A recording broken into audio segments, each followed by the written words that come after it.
আসসালামু আলাইকুম। আজকে এসে বসে কাচ্চি ভাই ফ্রেন্ডের বার্থডে তো ট্রিট দিতে নিয়ে আসছে কাচ্চি ভাই। ফার্স্টে বলছিলাম সুলতান ডাইনে যাবো, বাট ওনাদের ওই জায়গায় স্পেস ছিল না এবং ওনাদের বিহেভিয়ারও তেমন ভালো লাগে নাই। এখানে এসে 4টা বাসমতি চালের কাচ্চি আর বাদামের শরবত অর্ডার দিয়ে দিলাম। কি কি কি শিখলি কা শিখলাম বাসমতি খাচ্ছি, কাচ্চি খাচ্ছি, বাসমতি খাচ্ছি, বিরিয়ানি বিরিয়ানি। তুই কি তাইলে ওই ভবিষ্যৎ মানে এইচএসসি পাস করে এই জবে ঢুকবি? ও বিজনেস।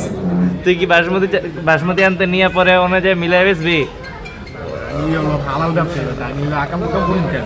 ও আমরা কাচ্চি ভাই আসার আগে সুলতান ডাইনে গেছিলাম। সুলতান ডাইনে যাওয়ার পরে ওনারা বলতেছে ওনাদের ওই জায়গায় স্পেস নাই এবং ওনারা খাবার দিতে পারবে কিনা তাও শিওর না।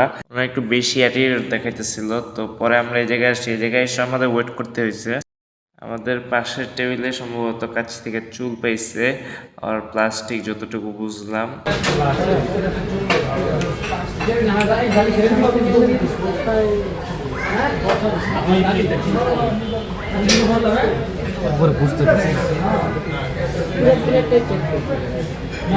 কম্পোজিশন হিসেবে আরেকটা কাচ্চি দিয়ে গেছে, আমাদের কাচ্চিটাও এসে পড়ছে। তো আমি দেরি না করে খাওয়া শুরু করে দিলাম।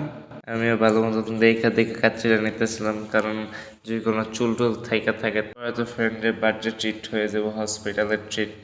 ওনাদের মাংসটাও সফট, মাংসগুলো সফট ছিল এবং জুসিও ছিল। আলুটা গরম গরম ভাঙতে যে আমার হাত পেরে গেছে। ওনাদের খাবার ভালো ছিল, কিন্তু ওনাদের হাইজিনটা একটু ভালোভাবে মেনটেন করতে হবে, কারণ আনহাইজেনিক খাবার আমরা কেউই খাইতে চাই না এবং পছন্দও করে না।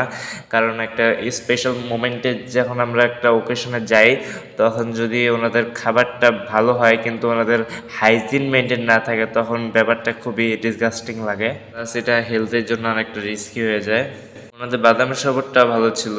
তো ওভারঅল ওনাদের সব কিছুই ভালো ছিল, জাস্ট একটু হাইজিন মেনটেন করতে হবে।